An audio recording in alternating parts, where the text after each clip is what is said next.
Assalamu alaikum wa rahmatullahi wa barakatuh. Alaikum salam. How's everyone doing? I hope everyone is going well. And we have something really interesting to talk about. Yeah, one of my favorite subjects. Go ahead, mashallah. Angela. Go ahead. None other than homeschooling. Wow. A passion after my own heart. Yeah. Like after Islam, for me, it came homeschooling. Wow, mashallah, mashallah. So we don't talk about it a lot because it's a wellness show. But if you really think about it,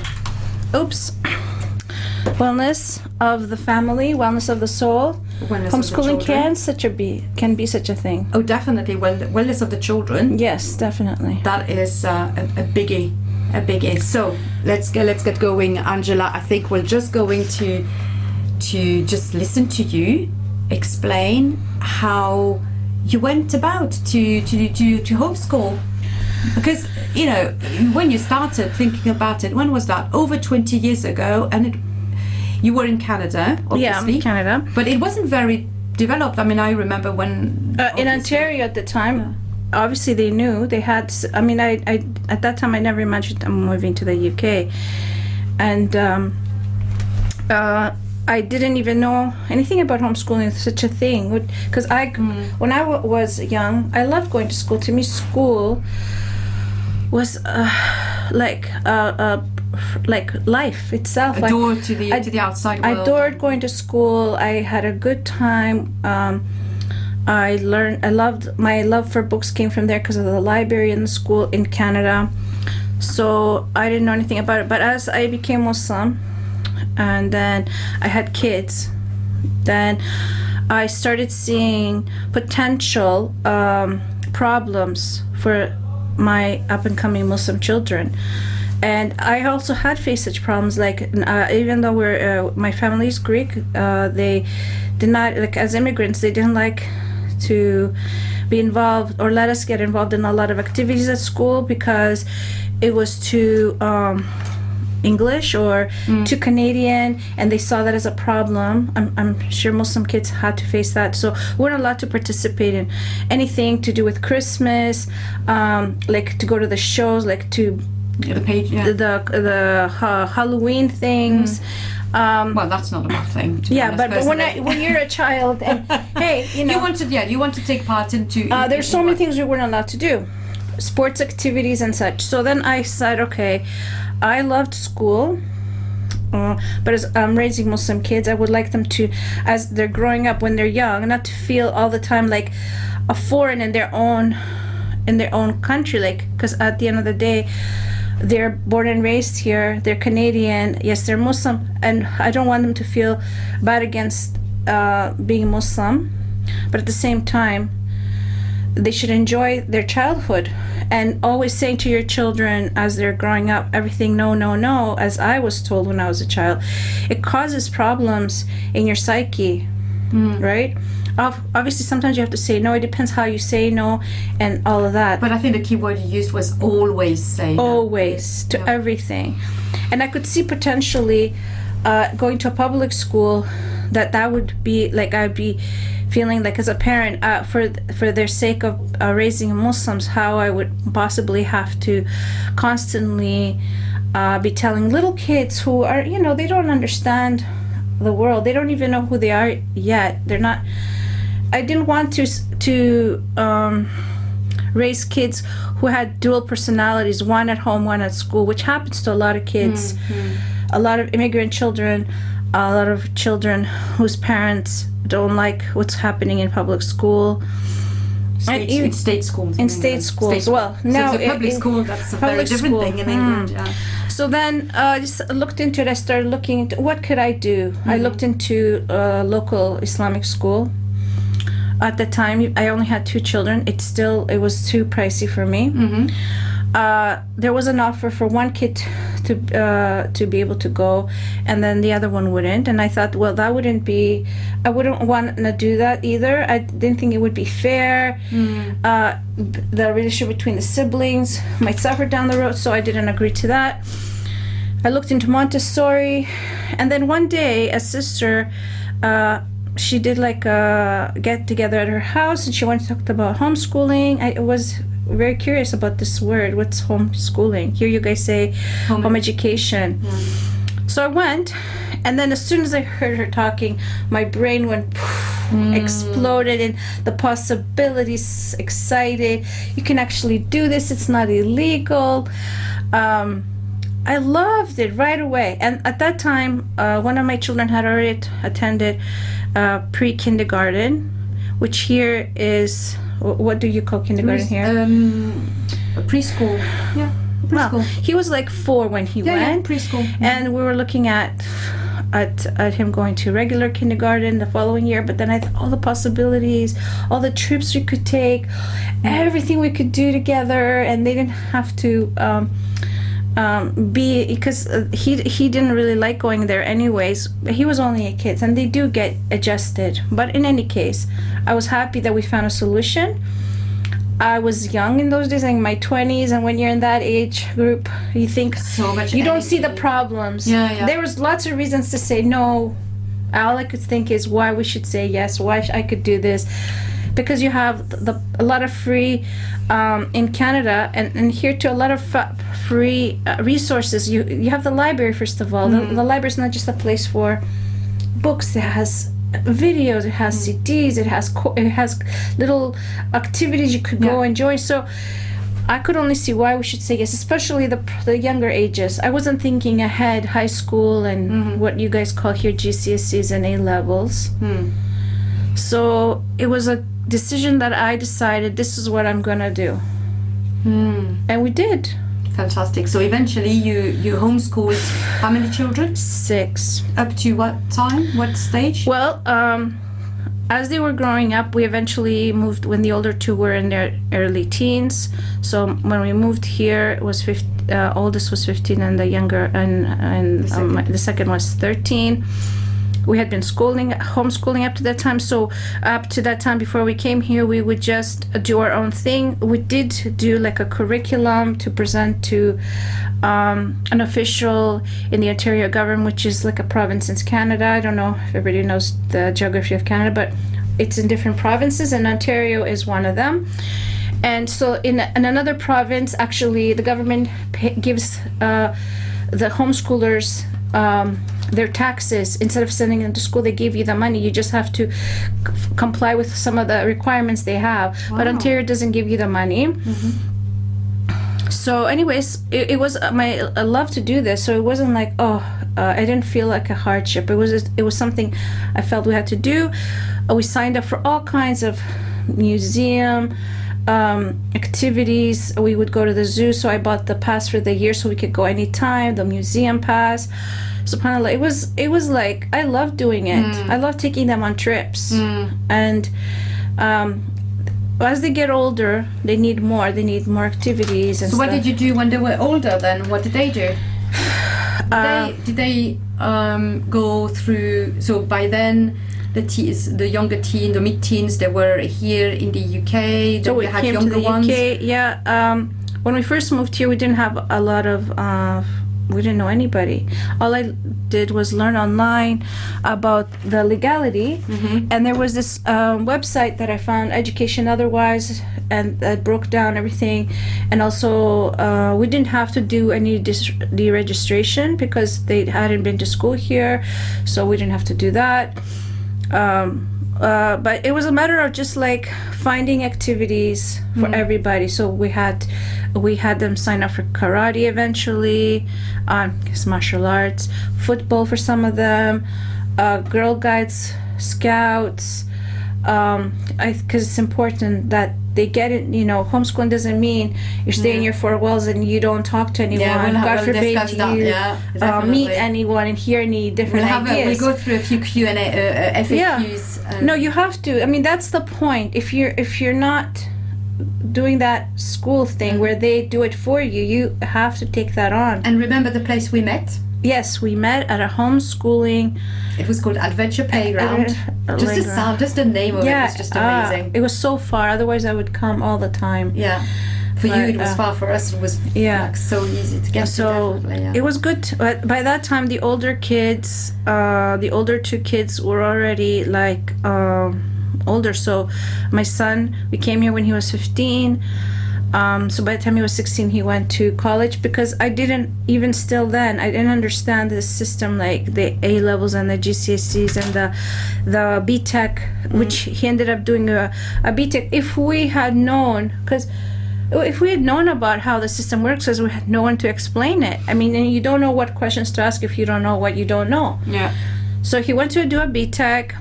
He did the best. Like, I know from homeschooling to school, there is a period of adjustment, but my oldest son, he had really good manners. His teachers loved him, his politeness. They would always tell us at teachers' parent night. And then when they see a child who's inquisitive, I think they have an inquisitiveness and politeness and wanting to learn, yeah. they would support him and help him even more. And he did really well, and he wasn't the most top student, but he was their best student. They enjoyed him. So he even skipped a year. I forget exactly how it went, but he skipped 1 year. They recommended him to skip a year because he was doing so well. And then he finished, and he went to university, and he's, a family man right now. My daughter, the second homeschooler, she went to school also when she was 16 at the BTech. I still hadn't understood A levels at that point. I don't know, it took ages to figure this one out. And she was like, they had a poster of her as one of their successful students, star student, and in the hallway of their college, and she was even in a newspaper. But they were so cheeky. They did not give credit to homeschooling. They didn't. Oh, this really amazing student, and they didn't have anything to say about homeschooling. But she was in the newspaper, so I was like thinking, wow. Yeah, I remember that. Inam, the number 3, he was like, he did good, but he also got involved with a whole bunch of students who weren't doing very well, and that kind of affected his trajectory. He didn't go to university. He's in Canada now working, but he also graduated from BTech with all the top, like what are they called? Anyways, the top marks you can get in BTech. Only by the number 4 did I figure out. Some other homeschooler was talking about it on one of the boards, and then I talked to her some more, and then we figure out that, oh, you can do GCSEs and A level. So the number 4, he's the one who did the mixed thing. He started with BTech, then he was doing GCSEs online at the same time. So before he did his BTech, he was also doing arts for 2 years online. We were doing that separately. And then he went to college, and he did GCSEs, and then he went to do A levels, and now he's graduated last year as an architect. As an architect. So he's had the range. And then after that, 2 more of my kids, now that we knew about A levels, then number 5, he went to do A levels, but he went in when he was 1 year before, when he was 15. Right. And he did struggle. He did struggle jumping from homeschooling to that level of academic thing, because there was exams and stuff. But he was also one of their best students. I mean, they loved him. The teachers were practically, I was the star mom going to school. Hi everyone. It was so fun. Thanks to my kids. And so he did that. And now he's graduated as a math graduate at university, and he's doing various businesses and doing masters. And what we have is a number 6. She went even a year earlier. So she went when she was 13, because her brother ahead of her said, Mom, it was really hard for me. I think if you want her to do well, you should put her in when she's 13. So we decided, okay, we'll do that. So she went from the very beginning of those 2 years when they studied the GCSEs, and now she's hopefully, inshallah, she's getting ready to go to law school. So it was really good for us. Why did we homeschool? Mainly is the family aspect of it, to be closer together, to have time with to, like, as a Muslim family, also to embed is like who we are as Muslims. So we didn't have problems with fasting and praying, and the kids just learned all these things without feeling conflicted. Yeah. So at least that, and they're doing well at school. They're well-adjusted individuals, and the only regret I have is that I didn't do more trips with them and do more with them. And so lack of certain things like driving on my part and things, of course, they can get in the way, but that doesn't stop you from doing a lot of stuff. Yeah, very, very true. And to do it a little bit on a shoestring. Yes. We'll have lots of tips about that anyway. A lot of stuff on the shoestring. You don't have to have a lot of money to do this. So remember, we'll have FAQs in a short while after we've both kind of told you about our journey. You can also call the studio if you want to ask us a question or to share your story on 0161 883 2255. When some of it that you said was very similar to me actually, or to us with our 4 children.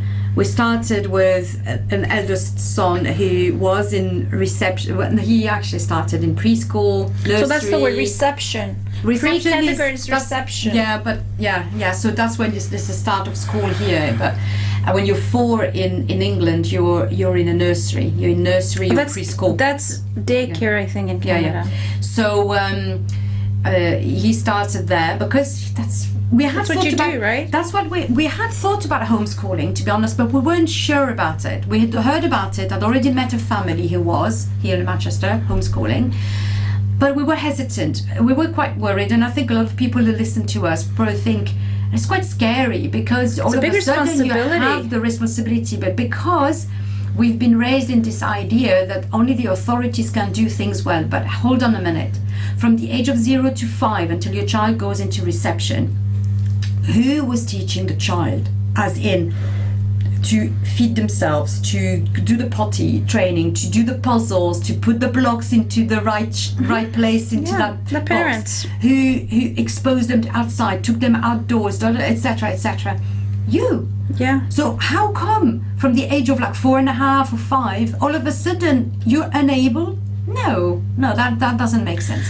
So basically, this is what you wanted to say. Yeah, I want to say that once I found out it was illegal, then I realized that there are people in the community higher up, people who have more education, who make laws, and the people who move, or the movers and the shakers, they know about this. If they had made it illegal, then they wouldn't be able to do different things with their kids. Yeah. Like whoever made these laws, who allowed this, they never thought ahead that there's going to come a day when people who weren't movers and shakers would decide to homeschool, because it's like a backdoor law that you're allowed. So they were allowed. Even the Queen, has been homeschooled. Yeah, of course, she had tutors.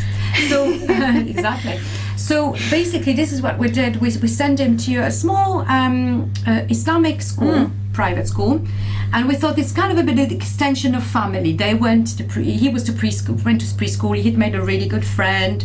His younger brother, who was quite close in age, he was also in that preschool. They both really loved it. It was all games and fun. And although, to be fair, my eldest son, I think, would have preferred, now knowing his personality, etc., I think he would have preferred to stay home anyway. He wasn't really that interested in being with a lot of other kids. He's much more kind of introverted, but he made a really good friend, and there were lots of nice games.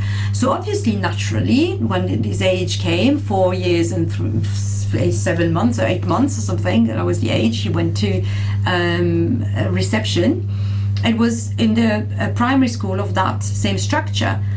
And obviously it was a little bit different, because by then you have to start learning to do quite a lot. He was always interested in reading and writing and especially drawing, and very artistic. So it wasn't really the fact that he had to sit and write, because he wasn't a very active boy. But it was the constant exhausting stimulation of having kids around him of different personalities, some very, very excitable and active and loud and noisy, which was really making it hard for him. When he would come home, he would be just absolutely wiped out, unable to communicate with his younger brother, because he had enough of being surrounded by other kids. And at 7:30 he would go to bed exhausted, I could not waking up at 7:30 in the morning because he was still exhausted. Wow, that's... He would cry, not wanting to go in. Not because he... Well, and then we found out later there were a few cases of bullying.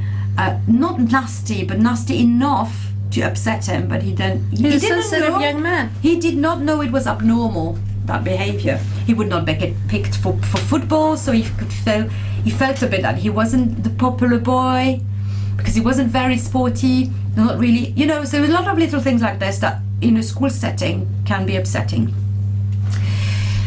And but for me, when I saw that his relationship with his younger brother was breaking down, his younger brother then started saying, I want to go more to preschool. I thought, oh, hey, great. You know, I was just a third baby in the house. So, okay, more free time for me to take care of the new baby.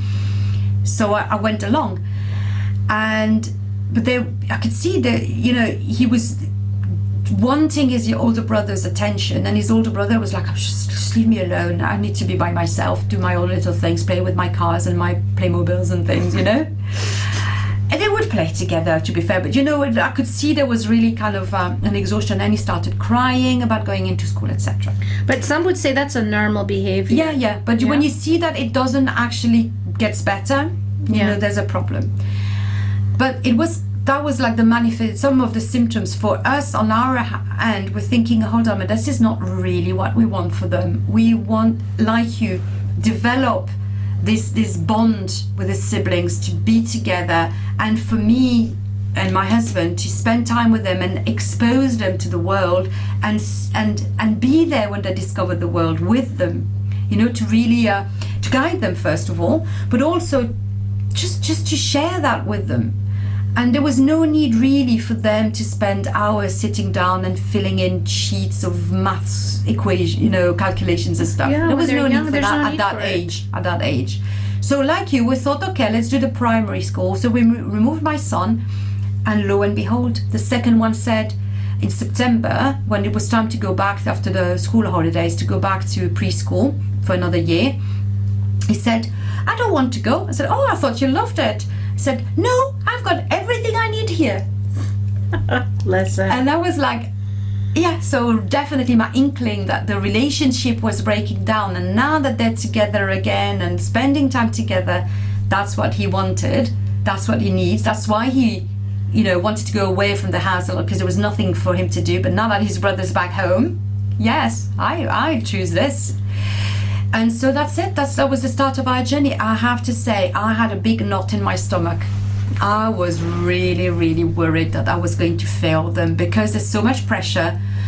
You think you have to be the teacher, but there's one thing with drum in this next 2 hours, is you do not need to be a teacher. You are only a facilitator of their learning. So you just little have to did I expose know them. back then, Yes. I was also scared. Am I doing the right thing? People were asking me, what if they grow up and they're mad at you? And you know, the only time that I've had the part that they wanted to go to school for was for the social aspect of it. Nobody ever said, because they've done what they wanted education wise, but nobody ever said, I want to go to school because I need to learn how to read, or I need to learn maths, or yes, they did struggle at the beginning when they added they went into that academic, to be honest, but it's more like every situation, every homeschooler that I've heard of and talked to, it's like a different educational environment. It's an adaptation. You could say that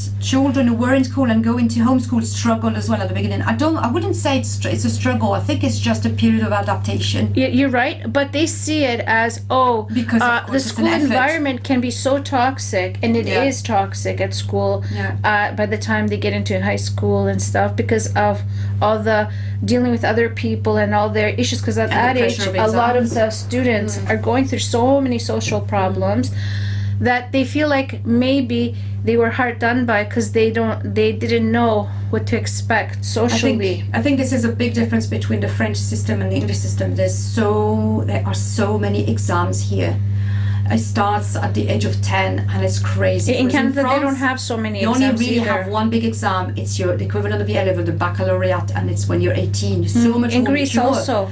There is a kind of a GCSEs, but you don't do all of the subjects. You only do like major, most important subjects, some sciences, French, a language, and history, and that's it, I think. And it's a little bit important, but it does not define your career and what you can choose at uni. It's I only guess your every A-levels. country has their own things. So yeah, but- so basically after that, we homeschooled 4 children altogether. The older 2 went in the end to school when they were 14. There was a new school being built near us that was focusing on graphic design and new technologies and new media city, which was really promising, which turned out to be fairly big disaster generally speaking, but not too bad for them as students. But we thought it was easier by then because they were older boys. They kind of didn't really want to listen to mama anymore about studying, and because it started to be a bit more serious by the age of 13, 14, their brain's very different. They need much more abstract concept learning, and obviously if you want to go down the route of GCSEs, which again we can look at later, you do not have to. And you are a proof of it. You do not have to have GCSEs and A-levels to go into uni. There's different routes. No. It's a bit more complex and maybe a little bit more effort, but you can. My daughter, she did a BTech. She did well. She was going back and forth between doing the business BTech and going to fashion design, which she changed her mind. She finished BTech, and then of all things, what did she decide to study? Oh, she wanted to study languages. So Yeah. she applied to Manchester University. She had a BTech. Usually to get into, when you read their website, in order to get into the university, the Manchester University for Languages, you have to have those languages, studied a little bit of languages. But she hadn't studied any languages. She went in for the interview. They talked to her. They let her on the course. She did a double, like Arabic and Turkish. She was very ambitious. Yes. Up to now, she still can use those languages, just not. She said that after she did the course, she could have learned this without spending so much money to go to university, and did like another course. But they did let her on the course based on the interview and her Don't believe marks. that if you haven't gone through those official hoops, you cannot. No. Your And path I is went to blocked. university as an amateur student. I Yeah. didn't have GCSEs or a diploma or nothing. I did a 1-year access course, and then I went to uni. So this is where we're at now. Basically, the 2 boys went to GCSEs and then A-levels. And yes, they said the first 3 months roughly for them, and because they hadn't done any maths apart from the basic maths that I taught them. So when they went at age 14, there were some concepts and words and vocabulary, that they were not familiar with. But within the first 3 months, they had caught up with everybody, and they were definitely on the par of their peers who had done this for 10 years, if not ahead. And because we'd spent a lot of time just exploring the world, they were really, as you said earlier about your children, fresh, inquisitive, sometimes a little bit too much for the teachers. Yeah. You get them saying, yes, I love talking to your son. I was in chemistry. He's very, very interesting and passionate about chemistry and all of this and all sorts of subjects. But I really wish you would ask me questions about the course a little bit more. My other son, who was the eldest, who was more creative, and he was the English teacher said what he writes is A-level material. However, it's not what is asked. That was a GCSE, So sometimes they struggled a bit to, be at the right level or talk about, but it made them endearing rather than a problem. Yeah. It was to try and readjust to slot into a format. That is what homeschoolers are not really doing. But they do, because human beings are adaptable. So whatever situation you put them in. So this is now what we've done. They are now one of them actually decided it's going to change complete tack. So the eldest did humanities, and he decided it's really not for him. So now he's doing an access course in sports, biomedical for sports science, completely different. And he's never, again an example, he only did biology at GCSEs. So, and now he's doing this course, which is, you know, not a problem. He just does an access course for it. And the other son had a little hiccup at his A-level, so he's redoing them. Math, chemistry, physics. Yeah, he's just doing them now. He's not sure what he's going to do. He might not go to he probably will not go to university, at least not this year. But he is going to try and find an apprenticeship or a job, earn some money, travel, then slot back in when he's really found what he wanted. So my eldest son took about 3 years, that COVID obviously happened in the middle. So it took about 3 years to really realize what he was passionate about. But it's okay. You've got to let them, yeah. You have to. And the younger two, yeah. Because of the situation that the younger two, and I've got more time, and also more opportunities happened. Now there's some really good group classes for homeschoolers in Manchester and across the country. We are now sending them and paying for these group lessons, and they're doing the GCSEs, so spread over 3 years. That's really good when you start younger. Even 4 years for my younger son. He's 14 and a half. He's already done the GCSE. He's doing 2 this year, 2 next year, and 2 the year after. 6, 7, that's it, done. There's a lot of my son, the Saf, who did the BTEC and A levels GCSEs. We used a company called Oxford Homeschool, and they send you the pack, the material. They give you a tutor if you need any. They send you the assignment. You do it. If you have any questions, you send emails. They call you if they need to talk to you. And he did, I think, 2-3 of those GCSEs. Yeah, you can with money. Yeah, you can really you can just find anything you want. It costs about £300 for the whole course, and you get your tutor. It's another one called Cambridge CIE. Mind you, you could do it for free. Also, it's more work because the people who are teaching these courses, they have the experience. They know what the tests are going to be for the exams. Yeah. If you really want to, you can do it on your own. Especially if the student is independent, and then he knows what he's doing. You can just give them the material, the website, and they can study for themselves. And you can even find mock exams online and print them out and study. So there is a range. You can spend money or time, but it's doable. Also, when the earlier the child has started being homeschooled, the more used they are to work and motivate themselves. Yeah, definitely. My kids are highly motivated. So never have to remind them. You don't have to be, as I said, you don't need to be a teacher. You just have to facilitate the learning, and it's a very good skill to have, to know how to pace yourself, how to learn by yourself, to not constantly have an adult telling you, do this, not tick, do that, not tick. And I'm an example. I've never reminded anyone, are you doing your homework? Are you doing this? Are you doing that? Even Habiba, now the youngest, who's going to uni, she's paced herself like every day for upcoming to the exam, study every night. She's sleeping in her bed with half bed full of notes and this. Are you okay? Are you doing? I've never said to her, are you sure you're doing enough? Or never. She's self-paced herself. She knows how to motivate herself. And that's really due to not having all those years of, I believe that, being in school, because by the time she went to school, even at 13, those kids that were in school were ready to retire. Schools grinds you. I've seen many kids by the age of GCSEs were just burnt out. But I just want to say a caveat here. We're not against schools. No. School for me was amazing. I loved going to school, despite that I homeschooled. And a lot of people can't homeschool for different reasons. And it's not for everybody, because it is a commitment on the part of the parent. A lot of the times the mother in the house, first right? of all, And not everybody has the capacity, the mental capacity, a lot of mental fortitude to do this. So nobody should feel bad if they can't homeschool. It's not for everybody. There's circumstances. And some people shouldn't homeschool. It's true. There's some circumstances that won't allow you to homeschool because you need to be out at work all day long. There cannot be an adult with the child. Other things like your child really wants to be in school, okay, then there's no reason to.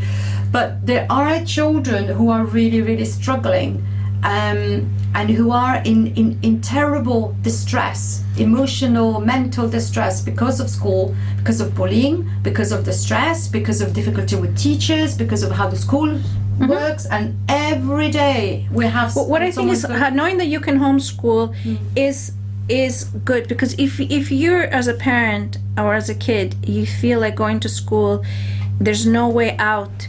It's torture. It can be torture if you're having problems. But once you know you have options, all of a sudden, oh, okay, let's think of this too, because there's different ways to also homeschool, right? Like, you don't have to be the parent. Maybe you can get somebody else in the family who's willing to support you to do that. I don't know, there's different ways, okay? So you can find information online how other people do homeschooling. Or as they get older, as they become teenagers, if they decide they want to study at home, then they can self-pace themselves, you providing the material after they get a certain age. Like, it doesn't have to be one size fit all. Yeah, as long as you know it's legal. Of course, when you are in school, there's just one little procedure you have to do before you leave. It's called deregistration. You can just take them out of school willy-nilly if they've been registered. But the only thing that doable. the authorities want to know is, where is that child? Is it the child under our care or someone else's care? That's basically what they want to know. So you can find these letters online really easily. You can go to home-education.org.uk, or you can go to educationotherwise.org, and you'll have the templates. You can even search template for the registration letter. Deregistration. Deregistration. And all you say in that letter is, my child will no longer be registered and educated at your school. My child will be educated at home. Or you can say, would be educated otherwise. That's the legal term. And there is an Education Act that allows you to do this. All they want to know is that child getting an education that is according to their ability and level, and not according to school. You don't have to copy what's going on in school at home. You don't have to, unless you want to. If you can reproduce school, but you don't have to, is what we're saying. Well, I had 2 children. For me, my aim was, like, by the age of 10, they should all be able to read, write, and do the 4 basic calculations, and know a lot about their favorite animals, a car, a mechanic, anything they're interested in. That is going to be our focus. And that's how you'll teach them maths. That's how you teach them writing, because they do little project. They do, they did drama, they did horse riding, they did, obviously they took swimming lessons. What else did we do? Yeah, they did drama grades. There was a lot of outdoors and activities with other kids. We went to. In England, it's all free. England and UK, actually. The UK has a lot of free stuff to visit. They have workshops. Yeah. And also, don't think that because you're not in school, you can't access what the schools access. So, for instance, in Manchester, it's across the country. There's an international film festival called Into Film Festival, and it's free. It's for school kids, and it's in November. And if you probably log on to their website, now you can start. But in Manchester, we also have the science. There's a science project going on. The science festival. And then you join classes that are free. There's these. What are they called when you sign these museums? These homes, these famous homes where they're under a certain umbrella, where you go and visit them. They're for free. Oh yeah, the national. The National Trust. Yeah. Mm-hmm. Yeah, that's amazing. Yeah, there's other things as homeschoolers. Basically, a lot of the things where it says for schools, free for schools. When you apply, you just write what's your school, homeschool, or you just put your home education address. Or something. Put your home here. address. Yeah. No, in the UK, the UK has a lot more history, a lot more places to visit than even in Canada. Yeah. Also, from here you can take trips on the plane, more affordable than anywhere else. So I'll tell you, last year, 2nd of June, I know it because Facebook reminded me of it. Mm-hmm. I took my youngest son. I said to his tutor, I said, sorry, we're not going to be here today because it's scorching hot. I'm going to go to Formby Point. I'm going to swim in the sea with him. That was spur of the moment, 9 a.m. because it had been really hot for 2 days. It was fantastic. I said, I'm not staying at home while he has his lesson. The problem is when they are in school, you cannot do that. Here in the UK, it's not like Ontario. Here, the teachers here, if you do that. the school here is like acting like they're the parents of their kids. No, but that's not the acting. Legally, this is what's happening. You see, legally is you are having a contract with the school that your child is no longer in your care in that time. So this is why they have a right I just to find ask it you where is your very, child. very. I'm not happy at all that they charge you. You pay fines.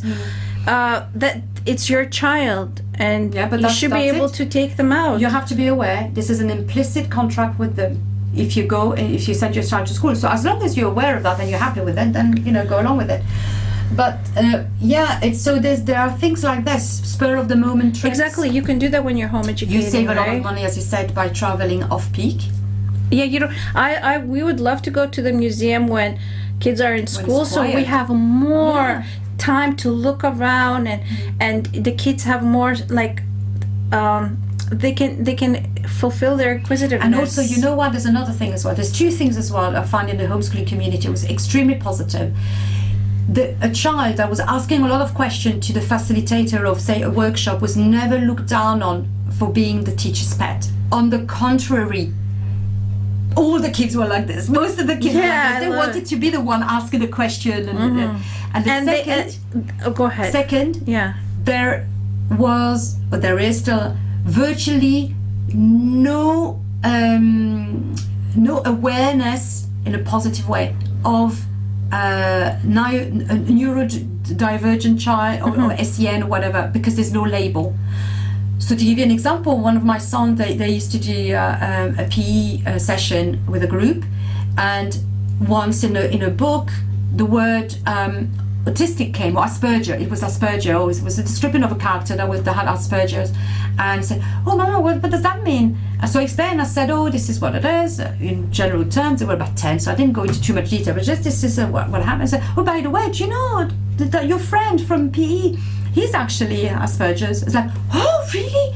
They had not noticed that the boy would sometimes go in a corner and put his hand on his ears and just like find the stimulation too big, or he would freak out when the balloon would pop, or he would all of a sudden stand there in the middle of the court, not even reacting to what was going on around him. Then I was like, oh, that's how he is. And he was just accepted exactly how he was and included in all of their games. Which is what I also find in school. They need to deal with it. I don't know how they're going to deal with it. Yeah, they do have these programs, right? So the schools wanting to provide for the child with who has a different way of approaching learning is very important. Unfortunately, the flip of the coin is that everybody else knows about. Oh, he's sent to a SEN class, or he's sent to he's got like a and the kids being kids.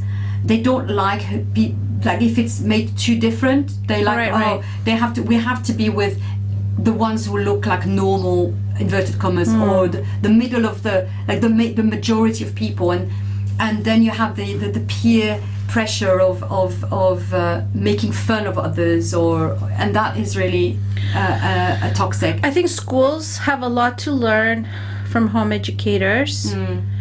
And eventually they will probably have to learn. I mean, it is generally understood that it's better to have less students per teacher. Yes.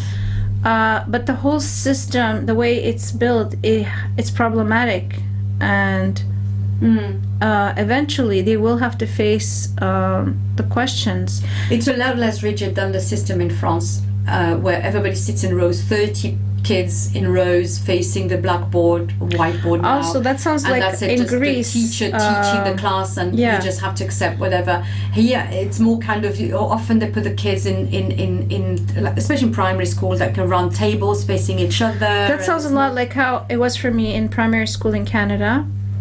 Which style? Which they'd put desks this way, and the teacher would facing. And it would be very colorful, and we'd go to the library. No, it was more like relaxed. But me, when I was young, at one point I'd forgotten English, so we had to go to a special class. But it was a highlight of like my day, because that class was even more fun than the regular class, and she would let us play with a typewriter and guitar. She'd let us put on like magic shows for younger kids, and you know, we're like 5-6 of us, so it was more fun. I didn't feel like, oh, something's wrong with me. I didn't feel at all. Maybe it's the kid that I was, but we don't want to diss school, and also we have to appreciate as well the hard work from teachers, especially in the circumstances. Teachers work very hard in this country, especially with the amount of paperwork that they have and the boxes that. Yeah, I'm not against teachers at all. They work really hard, and they take work at home too. Most teachers are very dedicated. My mom was a teacher actually, so I really have to be careful what I say about teachers. Now I'm a teacher. I mean, at the ripe old age of 52, I graduated as a teacher. Yeah, mabruk, mashallah. Thank you. And after I raised all my kids, we homeschooled. Now I'm a teacher. You just wanted to be more a teacher. I'm also a teacher, but in different things. Yeah. So yeah, teaching is a lovely thing to do, and most teachers are passionate about what they do, and they have a hard task. It's not about the teachers. It's the system that's the problem. Yeah. So we should go. We said we would go through a couple of like FAQs. So we mentioned something about the legality of it. So you said that it was totally legal, and also you said it doesn't need to have to cost much, because you can really work your way around cost by going to all of the free stuff that's available.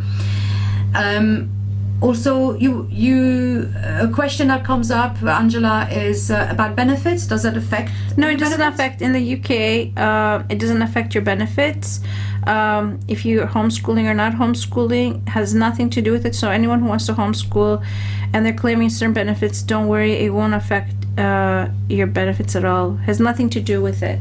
Yeah, good. Here in the UK now. Yeah. Also in Ontario, as far as I'm concerned. Anyone else who can hear this will have to do research in their own locality. Yeah.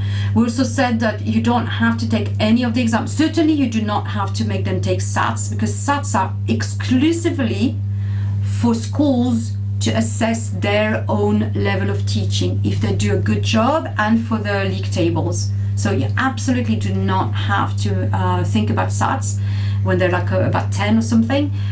11 pluses, obviously, if you want your child to go to school and to a grammar school, then you have to, but that's your choice.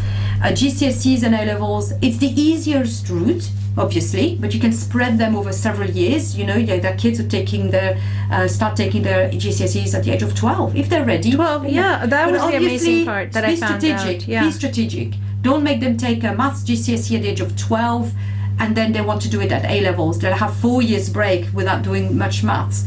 That's not going to work. So be strategic in terms of what you think potentially they'll be interested in doing. And you don't have to do 10, right? No. Like they study at school. My children didn't do more than 7.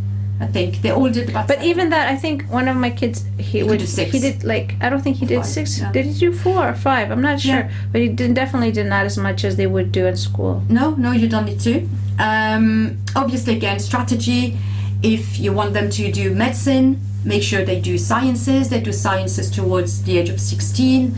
And they have good grades, so they can study that in A-levels. They don't have to do A-levels in school. Again, you can have them at home and pay for the exam. Obviously, you have to pay for every single exam. That's about £300 per GCSE. That's one thing you can do for free. And over £1,000 for each, maybe 2,000, depending on what subject you want to do for A-levels. So be aware of that, but you have a lot of exam centers. In total, though, you're talking about not... No, each subject. Each subject. 1,200 to do the exam. For A-level, yeah. Because for A-levels, okay. Because say you do a science A-level, you have to have some practicals as well arranged.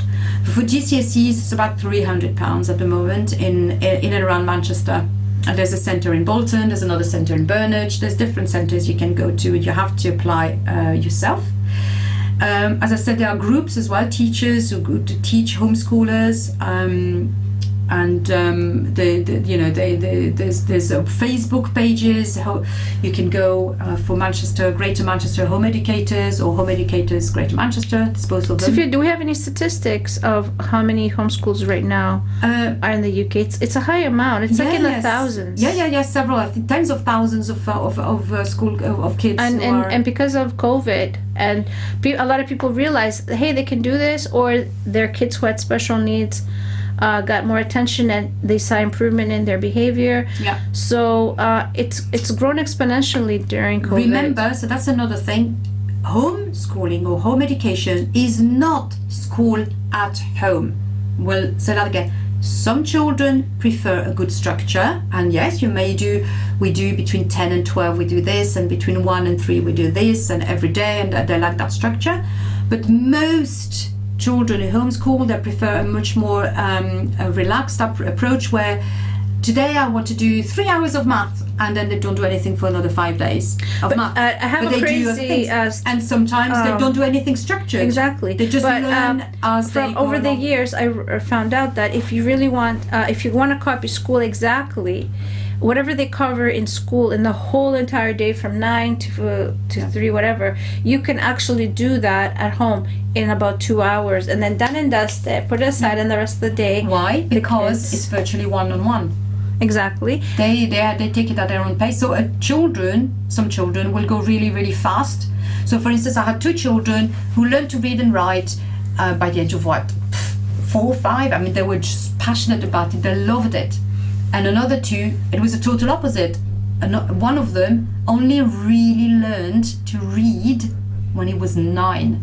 Why? Because he was fed up asking us to read what was on the computer when he was playing games. Oh. And I thought, and he was basically, he realized how important it was, but it took him just a few weeks.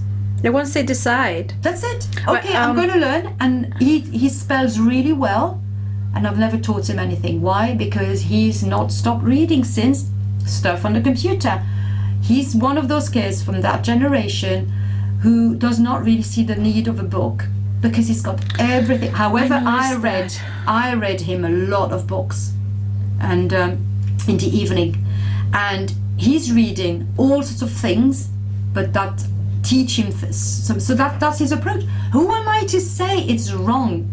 Because he wants to read for a purpose, and that's typical boys, to be honest. Most boys, unless they have more creative typically side of things. homeschoolers are way up on the technology side of things, and it's not a bad thing. But there's one thing before I forget that you reminded me.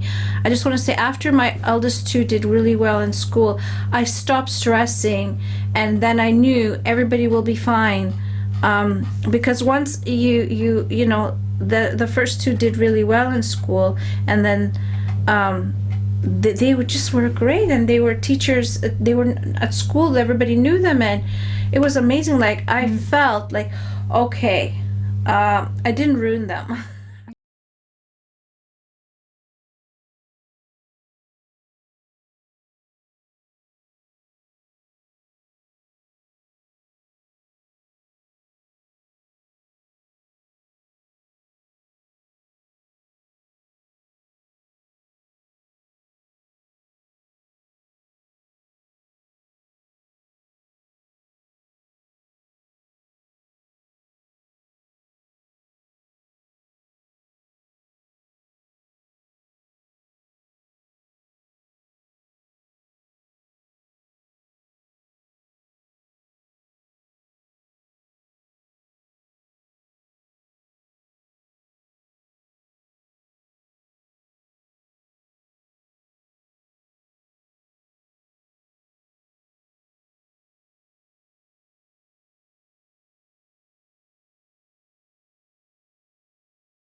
still talking about homeschooling, our great passion, isn't it? Yes, and we have a great guest. Zaneb Ali, who is a veteran homeschooler like us.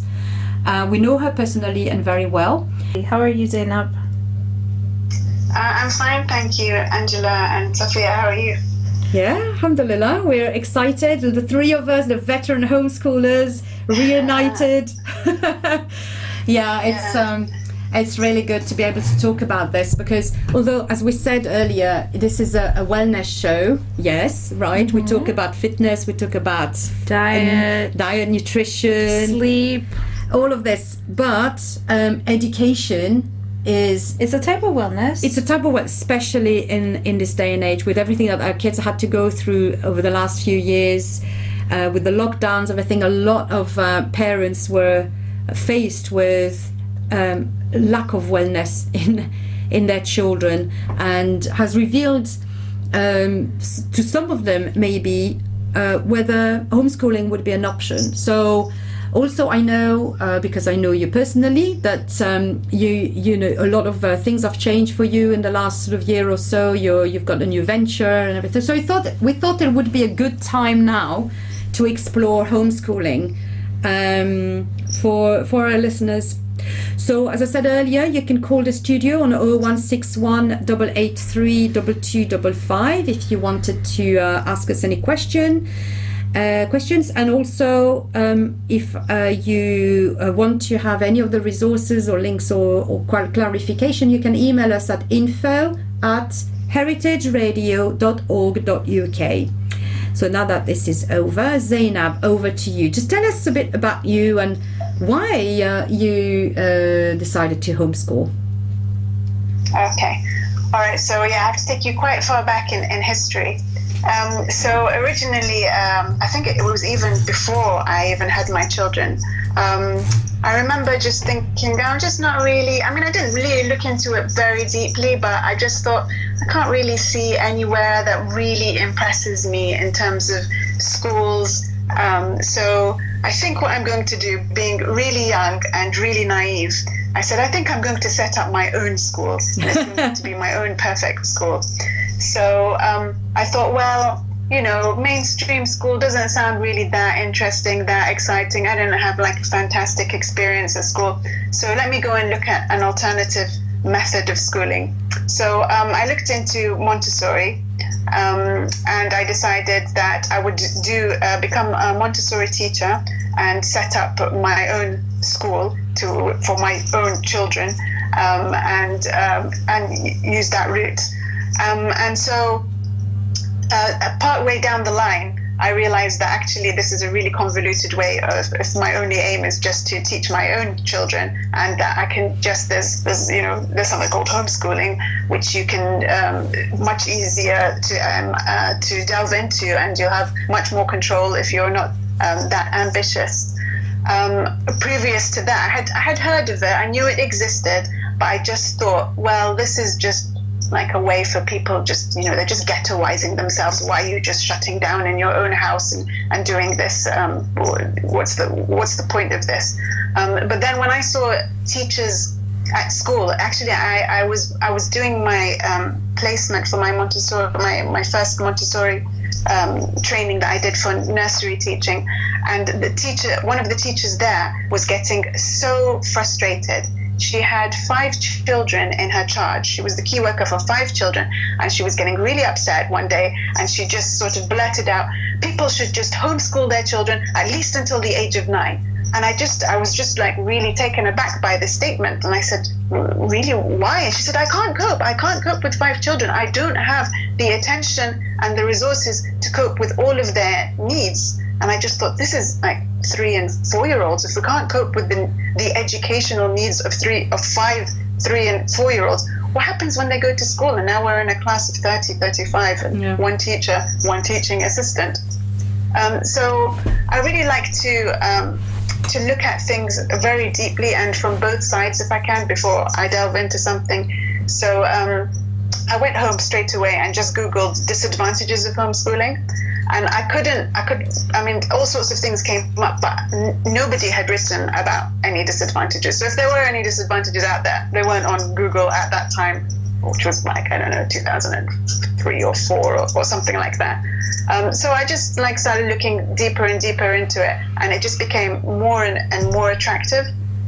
So when my children were eventually born, I mean, you start off the first few years of their lives, and it's really intense physically. And then, you get them to an age of like 3, 4 or something like that. And then it becomes time to send them off to school. And so people used to say to me, oh, wow, I'm sure you guys have heard it all the time, I just wouldn't have the patience to do this. I can't deal with it. And I always say to them, you managed the hardest years of your life alone. When they became easy, that's when you sent them to school. Yeah. So actually, you think that it's not actually as hard as you think. You've done things that are harder. And it's not so, it doesn't have to be as structured as what it is in school. It doesn't mean from 9 to 3 o'clock you sit in front of them at a desk and you have a whiteboard and you write on the whiteboard and they copy down and so you've got to keep them still for all that time. It's this is a very false environment, and it's not the only way to study. It's not even the best way to study. So we kind of plodded along, and then actually I'm not like I'm a bit of a polluted homeschooler because I took a bit of a break. So when my children were like, my son was 5, my son was 4, my daughter was 5. I learned that there was an Islamic Montessori school very far away from where I was living, and so it was a right through to primary school, and I hadn't seen anything like that. So I just approached them because I just thought, well, this is like, we don't mind doing things like together and stuff, and it does get sometimes a bit like some of the things that we want to do, we do need more people for it. And I was also like interested in, can I, try out the skills that I learned on a wider environment. So we went there for a couple of years, a year and a half maybe, and it was okay, but in the end we had to leave because actually just my son just couldn't cope with it. So he was 5 and he was still crying every single morning, all morning, and they had to like send him to my classroom, which I was like with the 11-year-olds, and he just had to sit there and just sit in the book corner and just teach himself how to read and practice his reading on his own because he just couldn't cope being in a classroom that was away from me. So I mean, this is another reason as well homeschooling is not it doesn't have to be an all or nothing venture. It can be quite scary. And so later on, when I was actually teaching, I'm skipping forward now a few years, but I was teaching that age group. I went back to teaching them for a while, and there was a girl who came in, and for a whole term she cried. And I just said to her mother, look, I'm going to say to you something that the head teacher is not going to be happy with at all, but I really don't advise you to bring your child back for a while. Just take her home, let her hang out with her younger brother, let her do whatever she wants. She's 4. If you want to do some stuff with her reading and writing, she's interested, but she just can't function at school because her separation anxiety is just above average. And and I don't think it's going to get any better or go away because I was in the same building as my son, and I'd come and see him, and he'd see me at lunchtime, and he just couldn't cope for a year and a half, and I just gave him that extra time, and then eventually he did go back to school for another stint when he was about 9, and he was absolutely fine. Yeah, it was just that time that was tricky. Yeah. So nursery is not compulsory. Reception is not compulsory. Sometimes you may want to send your child to school eventually, but sometimes they just need a little bit of extra time at home with you, and you just have to listen. And some children don't care. They'll never look back. They'll go off, 2 or whatever, and they'll go into daycare, and they're not bothered at all. This is what Zainab. This is what we say. When they're little, you always hear, oh, they'll do it when they're ready. Even the doctors tell you that. Don't worry, they can start walking at that age or that age. Just give them time. And then all of a sudden, for some reason, they reach a certain age and they drop that language completely. They don't allow your child to progress at their own speed. So you're like, oh, they have to be 4. They must be able to sit in a classroom and be mature and everything. Don't. Exactly. No, they can take longer, or they can take less time. Yeah. Yeah, absolutely. Yeah, you're absolutely right. And I remember with my son, like I'd, be like really stressed with him being so upset. Like he would be like really like sobbing, and it wasn't just like a little bit. No, he'd like full on be crying. And one of his teachers said to me, sometimes you just need to let them cry it out. And I was like, wow. No, I will not let him cry it out. He's been crying for 18 months. How much more crying can this poor little child take? He's devastated. Like he started wetting himself and all of these things, these habits that he didn't have before. So I was like, this child is really, he's going to get damaged if I don't take him out. So I had that luxury to be able to say, okay, I'll quit my job and I'll go home and we'll just finish off. But there are all sorts of other variations. You can flexi school. Sometimes it's just not affordable for a parent to just say, I'm not going to work at all and will live on one income or something. But there are various other so many different permutations and ways you can do things.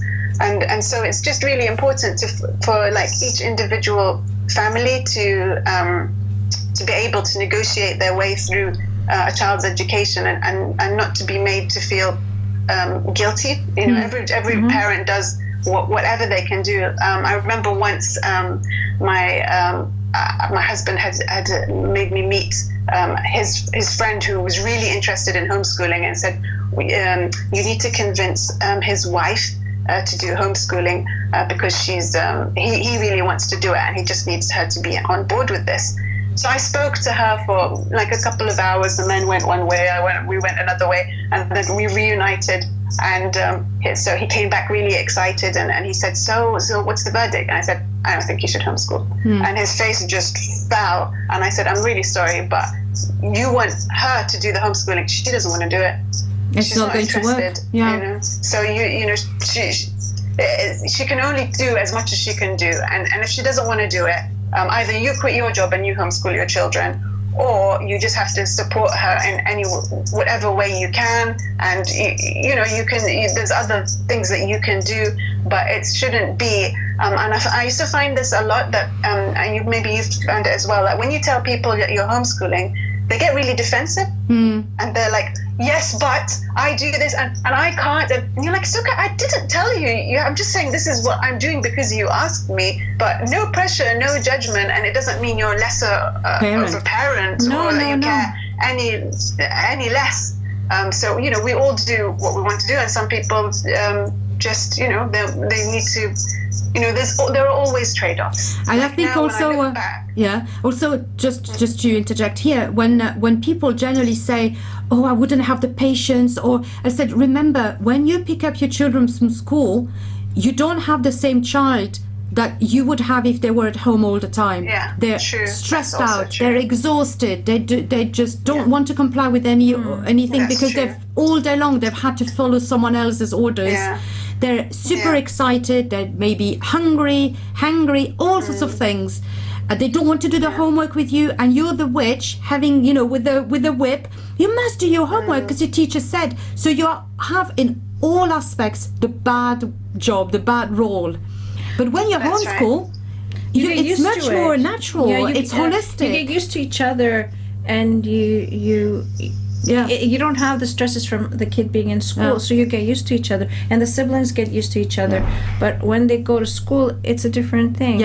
Siblings as well dispute arguments because they've not seen each other for the whole day, and then the holidays are a nightmare because but not every mom wants to or able mentally to do the homeschooling. Yeah, of course. You have to know if you really want to, and if you really want to, and you think there are obstacles like I'm not a teacher, or I don't think I'll have the patience, or those things. Nobody can impose It's very it on different. You have to try and see if it works. You have to want to do it. If a mom is the main person, if she doesn't want to do it, it could be other issues in the relationship because that's causing her to be saying no. So you have to listen to that. Yeah, exactly. It's a big responsibility. Yeah, it's a big responsibility. Some people just want to work and they want to advance their career. And no doubt there's a trade-off, Like if you take out 10 years to homeschool your children, your career is not going to be where it is. I feel the same way. Now that I've homeschooled them and I'm looking back and I'm thinking, boy, I didn't do anything for myself. Did I now? I feel like I'm behind in a sort of Yeah. You know what I But mean. you did something else. This I is did the something thing. else, but when it comes to career and making money and working, I'm way behind. So now I'm gonna have to like Yeah, definitely. advance myself fast. You have to really enjoy the step. You don't have to be bitter about it. You have to really take it as part of your career that you were the homeschooling parent, whoever, whether you're a mom or a dad.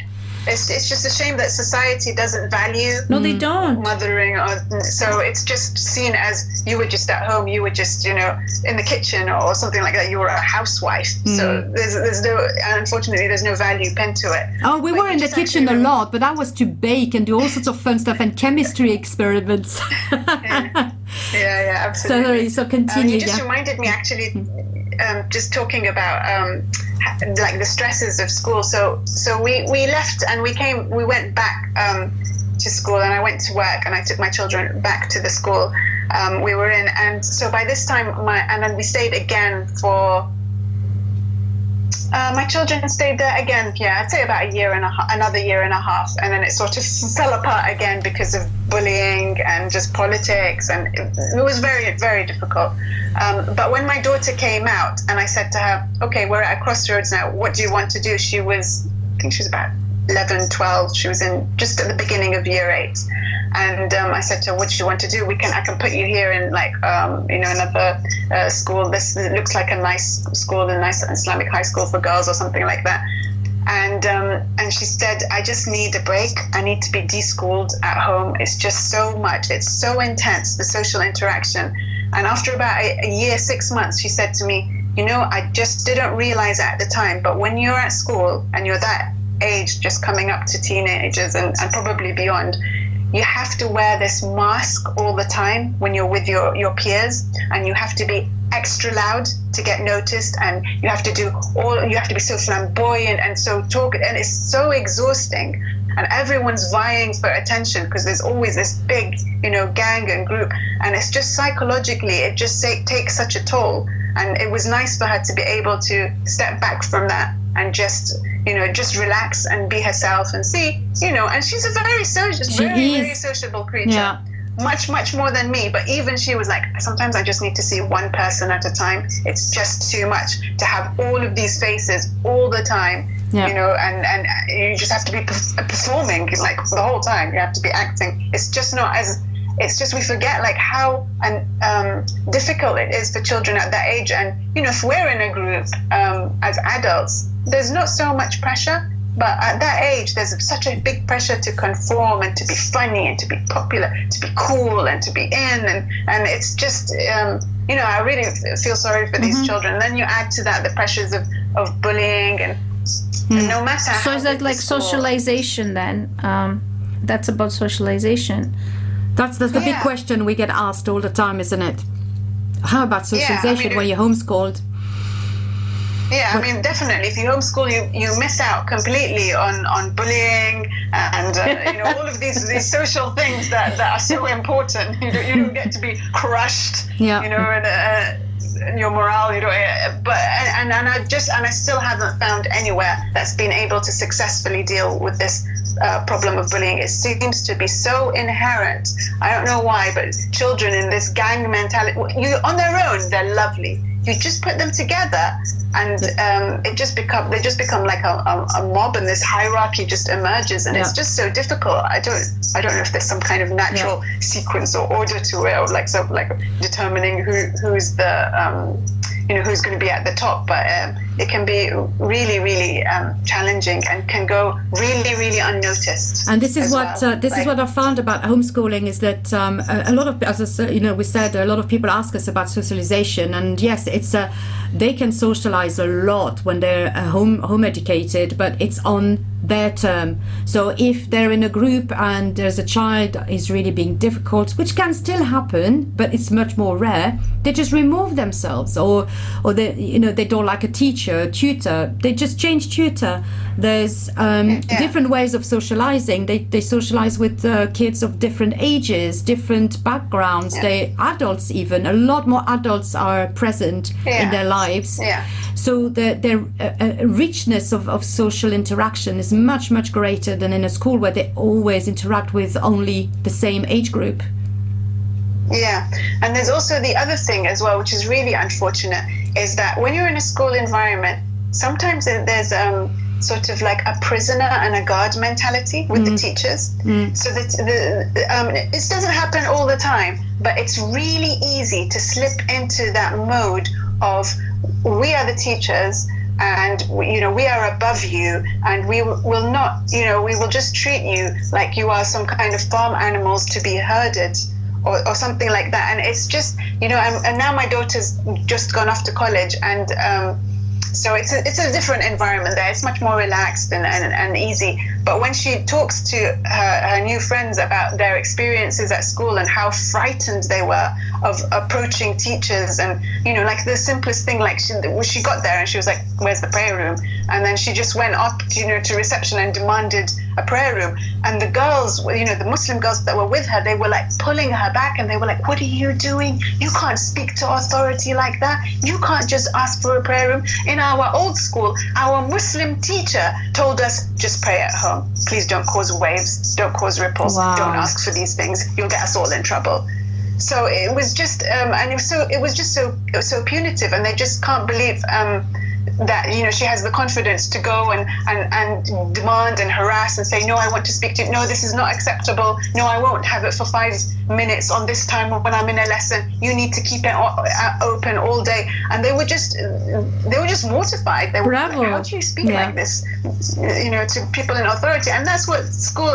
That's part of what it does, is to create good little workers who will just. That's true. That is very true. A lot of kids are like that, especially Muslim kids and girls. Yeah, we don't want too many chiefs. We need some Indians, to use a politically incorrect term. We need good workers who will just toe the line, who will fill in these bottom jobs, unskilled things, because that's what we need at the moment, and that's the way the economy works. We don't want everyone to be a CEO or a managing director. So we just want them to be good enough. We just get them over the line, over the poverty line, and out. It's just a factory to manufacture. Well, it's true. That is enough exactly to pay taxes. Why schools started. That was the idea behind schools. Workers and enough to pay taxes. Yeah.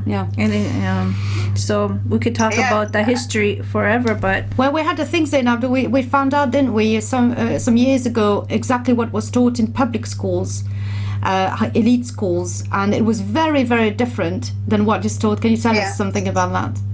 Yeah, they're absolutely trained to be leaders. Like the number, this is true here, it's true in America. Like the number of presidents and UK prime ministers that have come out of these elite institutions, they just don't waste their time on the things that the state schools, or even to an extent, independent fee-paying schools do. It's a completely different curriculum, and they're just, they're trained a lot more like how to get power and how to advance through society, and they're just it's a very closed circle, and it's about who you know rather than what you know. These people are not necessarily the brightest and the most capable. They're just placed in positions where they're able to push down on others to get where they want. Because they focus a lot on public speaking, don't they, and how to use certain key phrases to convey their message. We could say manipulate the masses, but also just to convey their message, to come across in a certain way. The political side of things. Whereas so that's what was quite critical thinking, all of that. Was an interesting discovery that as a homeschooler you can then apply, and you can do yourself. You can deconstruct also just history. A lot of people get frustrated with the way history is taught.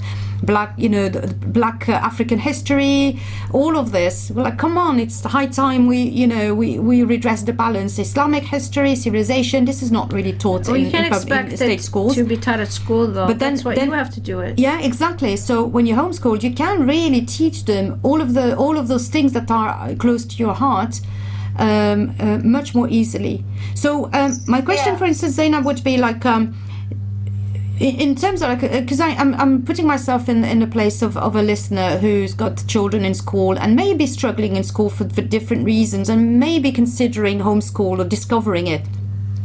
And the question would be, apart from socialization, would be, won't they fall behind their peers? So yeah, I mean, homeschooling is not easy. It's not automatic. It does require a huge amount of effort, both psychological and intellectual, and it can be like there can be periods of really, really high stress. You need to be, you do need to be organized, and to be, especially if you have multiple children at different levels. I mean, for me, one of the big attractions for homeschooling for me was that my children there's very little between them in terms of age, so I just put them through everything together. Yeah. Well, for me, I had my two sets. Yeah, I had the two older ones, and then I had to basically send them to school at some point because I needed space. And it was just it was not like the main reason, but it was one of the reasons, and also circumstances made that there was this new school that was quite attractive. But yeah, definitely different ages can be tricky. Yeah. So I mean, and at the beginning, it's easier in some sense because you're doing the things that you feel confident with, and then as they get older and things become more and more specialized, then it does tail off. So people do start to say, well, actually, I need to outsource a bit more help, whether it's a tutor, whether it's sending them to school, just getting people on board to have the expertise. We can't be a master of all trades. And then, we find that with our memories, and even if we've done the subject ourselves, do we need to become now a full-time student and learn with them? And different children have different kind of approaches to study. So some of my son is still at home, and he's 15 and he's still doing Gcses, and he's quite independent. He's got his tutor and they just get on with it. I don't really know what's going on. But my daughter, not so much. So she really needs to be more, followed up, and and she's not that academic. She's not that interested. She can't sit at her desk for hours and hours and hours on end independently. So she really, it does need to be a big push from all directions. And sometimes you need that little bit of space. Like she's at that age where she just wants to push back. So all the time, so it's hard to be a mother and a teacher. Yeah. So you just sometimes a little bit of distance, someone who can tell her what to do without too much emotion attached. But I found that was quite necessary, just for the GCSEs. Before that, because my approach was quite relaxed, and all I wanted them is to really discover the world and open their mind to so many different things. And I knew the rest, the standard things like reading, writing, maths would come naturally by doing this. There's different research and projects, etc. But when it came to GCSEs, it was, you realize that actually it's a completely different learning that they have to do. It's not so much about content. Yes, of course there is content to learn, but it's not about the content. It's about how you're going to answer the question, and there are very specific steps to take. Yeah, and how to and answer rules, and what to answer. Yeah, that's why it's good. Well, if you can do it, you need to get somebody who knows. Yeah, their exactly. way around So for me, the input of a tutor at that point was, it's really exclusively for GCSEs. I didn't really send them, there was one tutor for biology, but it was more kind of fun, different things to do with another adult rather than always me. It was more my idea to do that, the reason to do that. But we only put them to a paid tutor, send them to a paid tutor, was because we wanted them to be taught by an expert how to answer the exam questions the best way. And because the ever-changing curriculum and system, it was good to have someone who were paid to do that, because it can be a little bit of a minefield to try and understand that yourself. Yeah, I mean, even for me, I mean, I'm a teacher and I still got in people from outside because just to kind of get rid of that sort of tension of always having to chase and chase and chase and resist. And I could do it myself, but it was better for them. Like they were sometimes, just being in a small group, even if it's just 2 or 3 in a group, and they've got, peers to bounce ideas off. It doesn't have to be a group of 30 or whatever, and they've still got that individualized attention. Oh, our two girls had a great time together. They had lessons for quite a long time together, and they used to have a great relationship with that younger tutor, which we would never have had able to do as moms or even dads. Impossible. They just teased him. It was like big party together. They loved it. They developed this great sort of big brother younger sisters relationship, and they learned so much in those sort of couple of years. It was fabulous in all sorts of levels as well, even interaction with other adults. And I think what children need really more than anything is a champion. They just need someone to say, I believe in you, you can do it. And this particular tutor was really good at that. He always made them feel like they can get the best grades, and there's nothing stopping them and nothing in their way. And that made them believe in themselves and able to put the work in, because they just didn't think it was futile. They didn't see like, oh, I'm in the class and I'm at the bottom and this person's at the top. I think they really pretty much felt quite equal with each other, even though the other children in the class, they didn't feel inferior or less intelligent or anything like that. And so they just, and they just enjoyed themselves, which is just so important. But there's just so much. I mean, when you do get to GCSE, I mean, even before that, but there's no doubt that there's just so much boring, repetitive, drilling, memorizing, and go back and do it again and focus on your weaknesses. And ultimately that's what you need. There's no two ways about it. It doesn't matter how intelligent you are, how talented you are. This is actually, it can be sort of in some ways detrimental to your academic success. If things come to you naturally in the beginning, you just got reading by osmosis, and your mind just understands numbers. But then when it comes to sitting formal exams, and you have to know the technique and you have to know the steps, sometimes those same children that didn't have to put any effort in the beginning start to struggle because they're just not used to working. And then at some point, unfortunately, the fun and games kind of get less and it becomes more intense, and you do need to sit down and just do all the repetitive things, and that's where like the frustration can build if you've got somebody always saying, come on, have you done this? Okay, you're not going to be able to go out unless you do this, and we're going to stop you from doing this, and I want to see what you've done. So sometimes it's nice to have somebody else who can just take that on. But it's not, school is not always the answer, because just teachers are just so overworked. It's got worse since the pandemic. They're just so demoralized, and leaving teaching in droves, really. It's just we've got teachers turning up at food banks, just really just horrific. They're paid so little for such a difficult job, and they work so many hours. I know. They have all of these on paper. They have so many holidays, but actually they're working round the clock all the time. Oh, we got a message from a teacher on a Sunday morning the other day.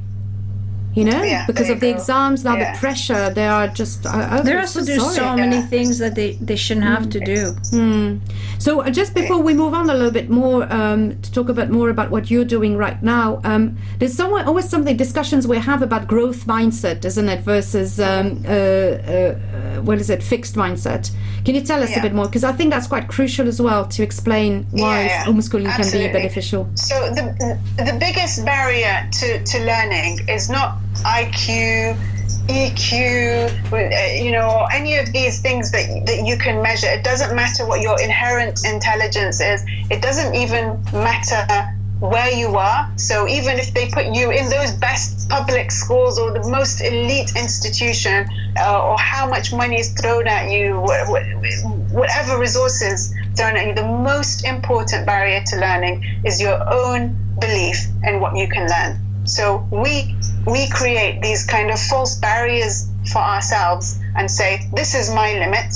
I cannot go beyond this limit. So no matter what anyone else around you will do, you can't breach that barrier until you develop this mindset that actually, okay, yeah, I made a mistake here, but this mistake is going to be an opportunity for me to learn more. I can rectify it. Mistakes are good, and there's nothing inherently wrong with me compared to the next person next to me who's excelling. I can do what they're doing. The only reason I'm not doing what they're doing is I just haven't put the effort in yet. I haven't got there yet. But with grit, which is another good buzzword, just perseverance, passion, doing, and even when it's not passionate because it's boring and you're just doing repetitive drills, it's just this idea that I just need to keep going, and just keep getting back on the horse. Every time you fall off, just dust yourself off, get back on. And actually, the most intelligent people are sometimes at the most risk of having this fixed mindset, because they're so used to success coming so easily that when things become more complex and they are not used to putting in the work, they just think, oh, there's something wrong with me. I cannot be seen to be failing, and so they will withdraw sometimes completely. And they could be doing so well, and then they'll just say, I'm not doing this anymore, and they would rather be seen as lazy than stupid. Yeah, and there's because they feel like there's something that's quite interesting when you have a child, especially a perfectionist. I have one who's a perfectionist, and well, the apple doesn't fall far from the tree, so poor her, she got my genes, but and it can be very, very limiting.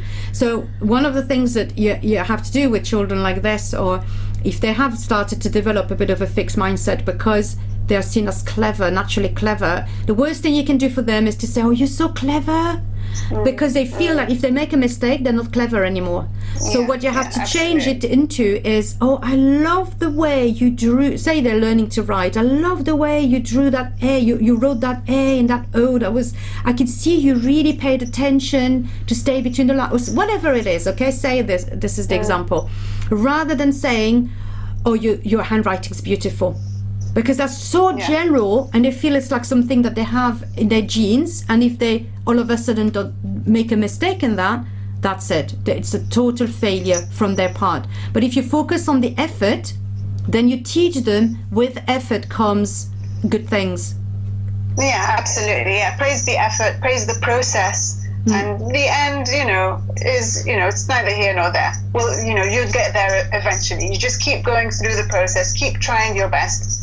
You do you, as the young ones say, and just not giving up, no matter what, and not getting disheartened, not comparing themselves to others, and also us resisting comparing them to their siblings, to their friends, and just seeing them as their own person on their own journey, and just keeping them on the road. Really, it doesn't matter that they're not in a Ferrari. They can just be walking along that road. Just keeping them one foot in front of the other, one step at a time.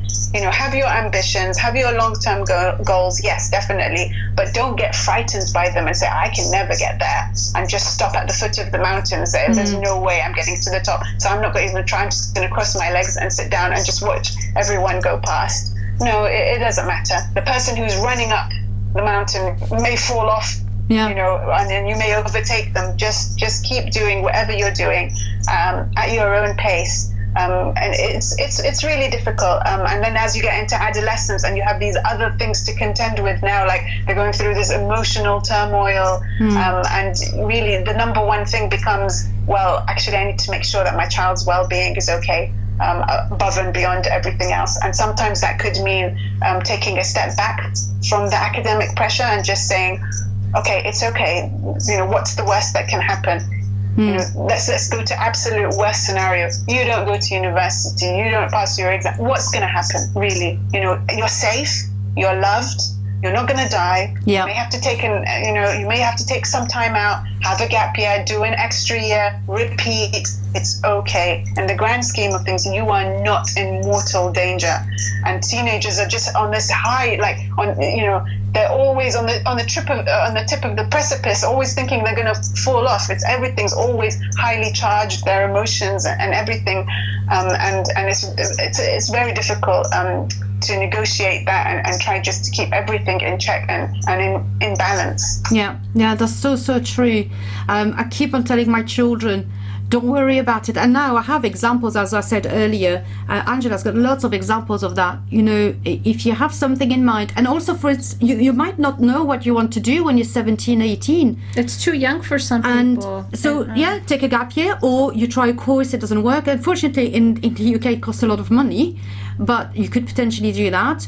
Or like my son, you take a long break, you do other things, and then all of a sudden you realize you grow up, you get more mature, and you discover your passion, and then you do an access course, and then because you found the course you wanted to do, and you change completely fields from being in humanities, now he's in sciences. Who would have thought? You know, certainly not me. I thought he was in creative and into languages and everything. Not at all. He loves sciences.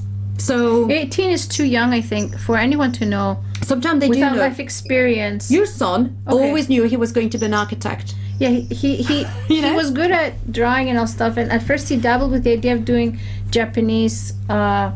But then when he went into it, he decided, actually, I do want to do architecture. So he knew he was good at art. That's why we're doing art. But he turned it into architecture. Yeah, which is much more. And he's a natural, and he fits into it. He fits into it with that. Yeah. So it's. But 18 is for most young people in this culture.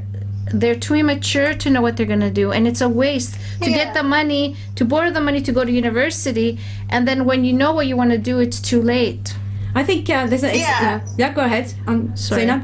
I was just going to say that not every job has a university degree as well. Yeah, no. There are just so many things out there, and they just don't know. I mean, I don't know the number of jobs that are out there, and I just keep telling my daughter, don't worry, just if you want to you don't have to go to university, but if you want to go to university, do whatever you like, and then at the end of so many doors will open up for you. They may have nothing to do with your degree. Yeah. You know, it's just not a job title that you need. You know, if you want to be a project manager of something like that, there's no degree for that.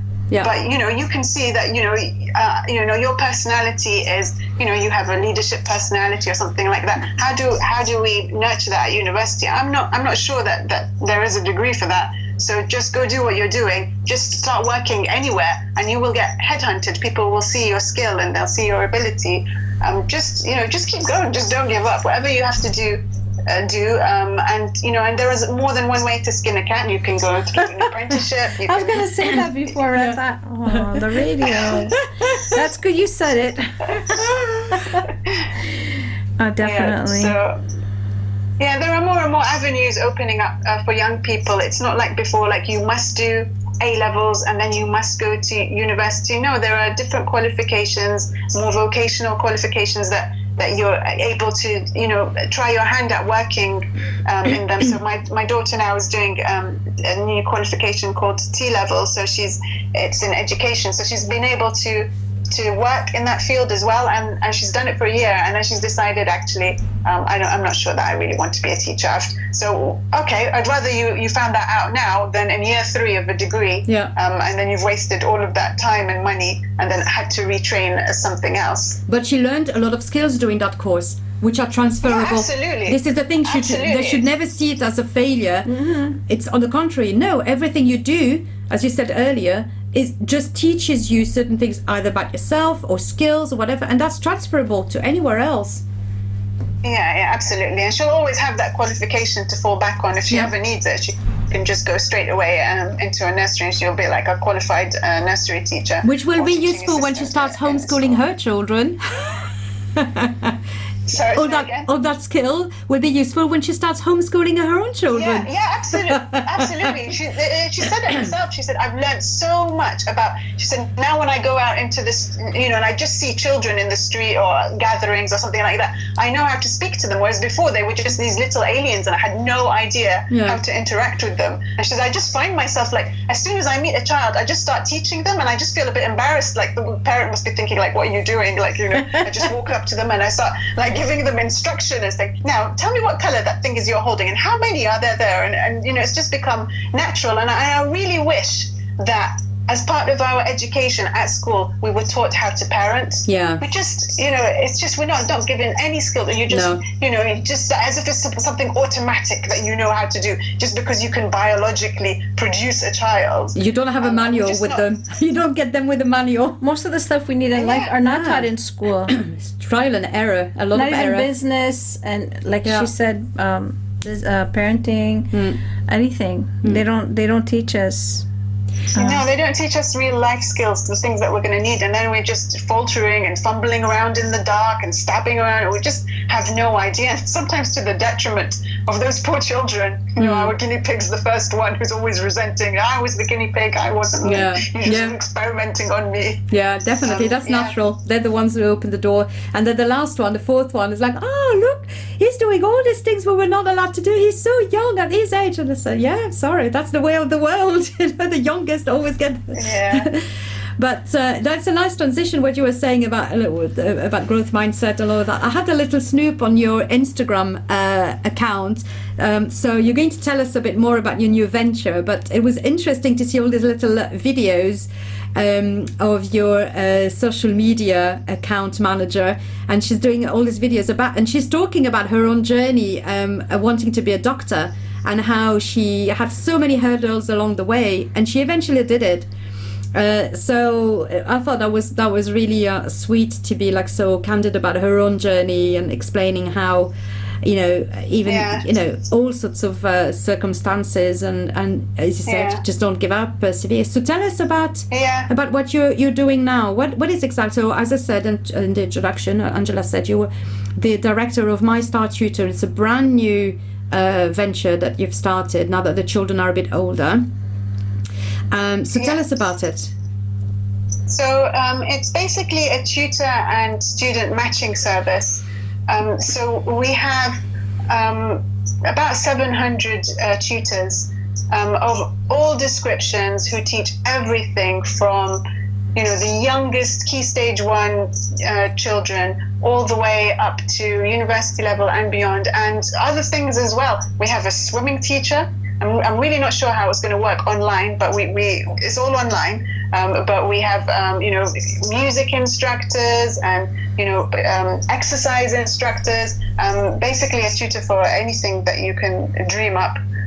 We invite all tutors to join, and just matching them up with people who are looking for help with whatever it is that they want to progress in or need support with. And sorry, I've just lost my thread. It's okay. What I was thinking, it's a good thing actually, because I was going to say about swimming. Okay, we now think, oh yeah, that's really odd, swimming online. Hold on a minute. We've had 2 years of COVID. We've had a lockdown of 3 months, and I was listening to this the winner of the Paralympic swimming Paralympic, the British girls from the 2012 Olympics. She was explaining that during lockdown, like many, we saw these little videos of the swimmers on their kitchen chairs swimming, practicing. And Zaneb, as you know, I have not said it yet, but Zaneb and I, we have done 10 years of Taekwondo together, and we're still doing it together during lockdown, and still you're now. doing Pilates. Yeah, during lockdown, and now we've continued with our instructor to do online lessons. Who would have thought you could do Taekwondo in your lounge? So I think probably that teacher might do something like send me a video of you doing these drills, or I'll watch you when you do these drills in dry land, and then you apply them when you're swimming. Send me videos of you swimming, and this sort of interaction. That's right. People are now so inventive. Online they have become so creative as a result of the pandemic, and it just beggars belief the things that people are capable of. And so it's been like a big transition now. I mean, before it used to be if you wanted a tutor, you just had to ask someone who knows someone, and then you'd go and beg and say, do you have a slot? And you didn't really get to choose. Like, you just say, okay, that person has it, so you just... And it had to be someone nearby, because you didn't want to have to drive for an hour or 2 hours, You really only had the choice of the people who were near you. No, the pandemic you just didn't know where to find them. Like, you just ask, your friend, like, oh, you've got a tutor, can I have that same tutor as well? And you didn't think, oh, I'll try a different one, or this one doesn't match my learning style. So what we have is we have the tutors. We give them an option to record a little video, so they have like a few minutes where they'll explain themselves, explain their method of teaching, just so that people can see, like, is this person somebody I can see myself with? Do they look like a nice person? Are they too strict? Are they fun? Are they engaging? And just there is just such a fallout academically from this pandemic. Like, the schools are struggling so much. The children are so far behind. And there was a report a few months ago, actually, that the children, the amount they've fallen behind amounts to billions. I don't know what it was, like 112 billion pounds of lost lifetime earnings for these children because of the lockdowns and because of the teaching that they've missed through illness and through staff absences. Wow. And they just can't catch up. And the government pledged 6 billion to rectify this. And the person who was commissioned to write the report just resigned on the spot. And he was like, "This is a joke. I'm telling you, you need 112 billion, and you're just giving 6." So they've put in place like a national tutoring program to help catch up these children, but it has failed miserably. It's just not been done well. The head teachers are all pulling their hair out. The group sizes are too big. It's just not working, and they're not able to catch these people up. And the other thing about these, the public schools and the private schools, that even though they're paying so much, like £30,000 a year sometimes for these, high level elite schools, they all have tutors as well. And that's what people are not realizing, that even if your child, it's not just about a failing child to get them across. These people, like these exams preparation is becoming such a science now. It's so precise. Like, I remember when I was going through school, we didn't even see a specification or a syllabus. We just showed up to the exam. We had one mock in January. Next time we saw an exam paper was the day of the exam. Yeah. And now it's becoming so, you're clamoring for 1 mark here or 1 mark. It's just so competitive. That you've got to know exactly what you're doing, or be led by someone who knows exactly what they're doing. Otherwise, you'll just fall by the wayside. You can't just show up and just say, "Yeah, I know what's in the textbook." Like you said before, like the technique and what do the examiners want to see. It's got to be exactly on point. Otherwise, I think they put there was a recent study about they gave somebody who was like just a master of their subject, like a university professor or something like that, and they made them sit a GCSE exam in their subject, and they got like a C or something like that. Yeah. That's terrible. Oh, I know. My Arabic teacher has been teaching, I don't know, I'll say about 20 odd years, maybe more. Okay, at university level. She's got loads of private students that she teaches. So she teaches me. And she said she doesn't teach the new GCSE anymore because it's just become so pushed and high level and complex and technical that it's just like it's really only for native speakers. It's removed all the fun and the for everyone else, who would want to have that qualification. It's a vicious cycle, because in some ways the students shoot themselves in the foot because they've become so adept and so proficient at answering exam questions. They've had to make it harder because they can't differentiate between the candidates anymore for university. Everyone's getting A's. Something like 20% of people were getting A's, so they had to make the A star, and then everyone started getting that and figured out how to answer those perfectly, and so they had to make this new system of the 9 to 1, and in the last couple of years as well, and then there's such a disparity between the private schools and the state schools. Like the private schools, I don't know, like 40% of their students get the highest grades, and it's just far less in the state schools, and there's just a bit of a stigma when it comes to getting outside help, like as if people say, well, I put my child in school, that should be enough. Why do I have to do more? But it's just a broken system, unfortunately. And if you don't put that extra effort in at home some way, either through helping your child do their own homework, or if you can't or don't have the time, bringing in somebody to help. Unfortunately, the state of the affairs is that they will not be given the same opportunities as other people who are investing more money, time, effort, whatever it takes to just give their child that little bit of boost to at least level the playing field, even if you don't want to get ahead and be right at the top, just to give them a fair chance. The universities are becoming this year is actually a real disaster for universities because they over-accepted people where they had too few places for the number of people they accepted because of teachers inflating the grades over the last 2 years with the predicted grades, and so they've had to ask people to come back the following year. They've actually paid some students to take a year off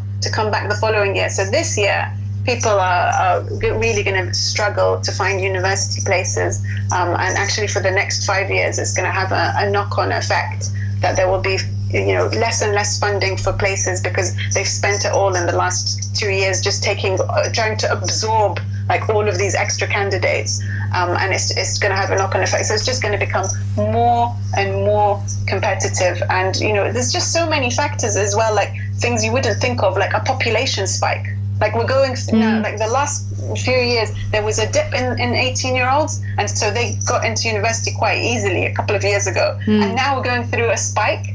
And so there are so many like 16, 17, 18-year-olds coming out and fighting for the same, if not less, number of places. And it's just becoming, people have to be really, really strategic about how they negotiate this path to university if that's what they want to do. Yeah, that's absolutely fascinating. We're coming to the end of our show, and I can't fascinating believe it. Conversation. I think we'll have to have you back on, Zainab. So much to explore, but just it's been a pleasure. Yeah, just and we're 10 seconds. 22 hours of homeschooling talk. No breaks, just the news. This is very, very so much to say. Yeah. We'll go back on this subject, I'm sure, in the future, inshallah. But just like 10 seconds, just give us you had a very nice little booklet that you give out to parents who sign in to MyStarTutor.com, is it? MyStarTutor? That's right, MyStarTutor.com. Yes, you can get a free guide there to so what pick out tips. Pick out maybe a couple of tips of how parents can now support their child going through an exam period, exam time, and getting really stressed out. What would you say?